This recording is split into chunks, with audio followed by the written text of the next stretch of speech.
So this is my vulnerability blog for, I guess it's June 11th. And a lot of stuff's been coming up and that I wanted to share or that I need to get out. So one of the big themes that I've sort of been fighting with for several years, and I think this is a common theme for a lot of people, because it's actually something that for some reason, a lot of the articles that I've been reading lately talk about this too. So it's the idea of your identity. Who are you? I think in this world right now where we're sort of being forced to become more tribal, or we're seeing more tribalism kind of play out, there's, a lot of extremism, like people kind of going into the corners and not necessarily. And then there's, for me, like, I feel like, I'm like, oh yeah, I'm defining myself as this, but well, I kind of agree with that other thing that this other person is saying who's on the other side, but I'm in this group. So how can I agree with them? And I'm seeing this happen across the board, in all different kinds of things. And so, I think identity and how we define ourselves is almost becoming in our face. And so it makes sense that we're struggling with it. And then also, I'm in my 40s, I'm 41. So it's sort of that decade as well of coming into my own and figuring out who I am. And one of the things that has come up lately, and I think that it's triggered, I've done so much work around this. And so, every time you peel back the layer of an onion, you're almost surprised that there's this other layer. And each layer is bigger and bigger and bigger. And so it's deeper and deeper down and is more painful.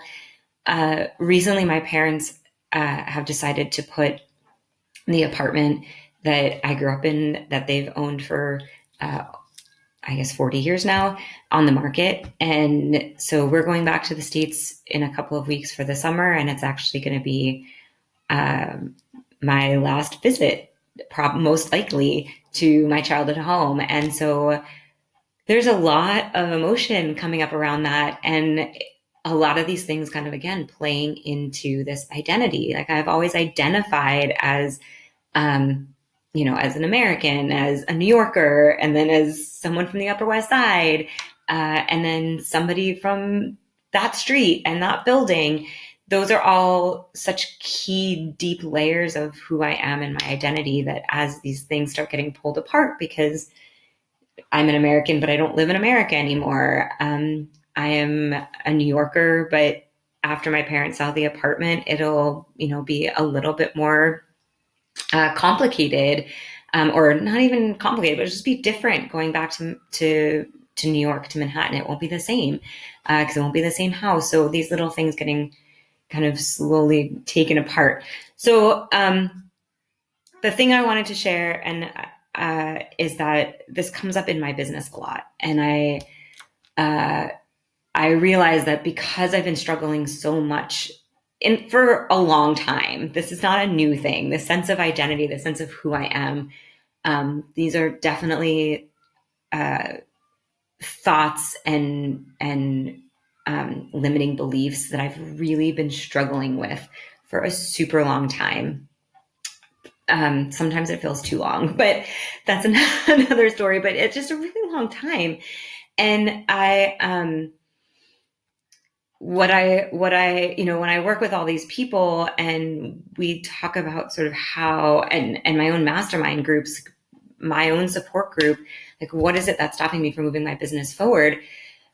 I realized that a big part of it was that I didn't like the identity that I was calling myself. I didn't like calling myself a yoga teacher or calling myself a life coach, because I felt like I was so much more.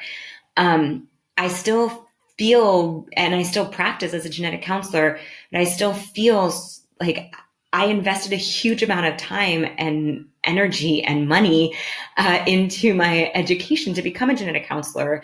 And I invested a huge amount of time and energy and money in my education to become a yoga teacher and a life coach. And and I'm also a mother and a wife. And so we are in one human, all of these things. And I was really struggling specifically in my business when people would say, what do you do?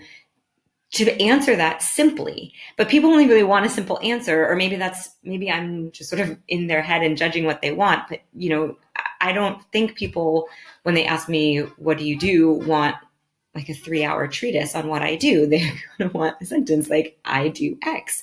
And I was really struggling with, what is that? What is that X that I can tell them, that can just, they can decide that's enough information, I'm going to walk away, or, hey, that sounds really interesting, I want to know more about that.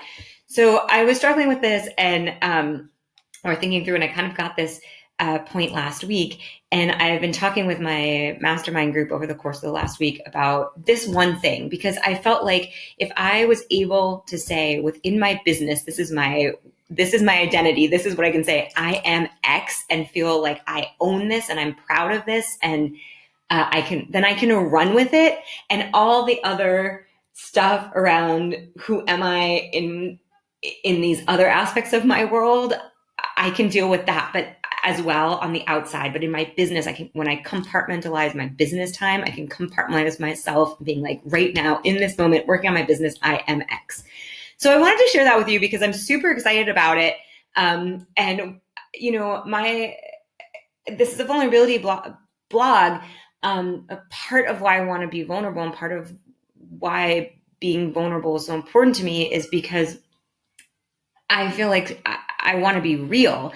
And inside, I have this fun, energetic, excited, playful self that I haven't really gotten to embrace until I started this business, until I said, right, like, I want to be like Mary Poppins. Like, I have all of this identity and all of these things that make it feel like life is hard. And I want to find the fun in that job of being me. And I want to help other people find the fun, so that it just becomes a game, and it becomes something that you wake up every day being like, yes, life is awesome. Life is fun. And even in those crappy, shitty moments, like, life can still, like this is just one still crappy, shitty moment, but I can figure out how to how to learn from this, and also how to laugh about it. Because at the end of the day, you just kind of sometimes have to laugh. Even when you're experiencing extreme grief and extreme sadness over the loss of a loved one, or the loss of your childhood home, our instinct eventually is to get to that place of, thinking about the memories with that person, the fun times you had with that person, the fun times you had in that home. And that's where you kind of get to that place of gratitude, and it helps kind of be a reprieve from the grief. So, that being said, I wanted to sort of finish this vulnerability blog with also kind of making this announcement of the identity story that I came up with around my business. So we were talking about what things have come up, and this other phrase that has sort of come up many times in talking to my clients and other women is this concept of hot mess. I don't know if you've heard this, like, I'm a hot mess, like, oh my God, life's a hot mess. Like, and so this hot mess, those words were coming up a lot. And so as I was talking to my mastermind group and talking about how I felt like I was a hot mess, but I also feel like, because I've gotten further along in my journey towards accepting my hot messiness, that I'm able to really mentor and encourage and empower other women to embrace their hot messes. So we came up with this idea that I'm a hot mess mentor. And I love that. It's fun. It's exciting for me. I hope you like it, but if not, that's fine. But next time somebody comes up to me and says, hey, it's nice to meet you, Marissa, what do you do at a networking event or something, I 100% completely own the response. I am a hot mess mentor, and I am a Mary Poppins for stressed out women who want to figure out how to get their life back in under control and feel more empowered and free and fearless. So that's it. It feels kind of vulnerable to say that because just a small group of women right now know that I've been calling myself a hot mess manager, a hot mess mentor. It's only been about a week. So now I'm putting it out there to you. So hello from this hot mess.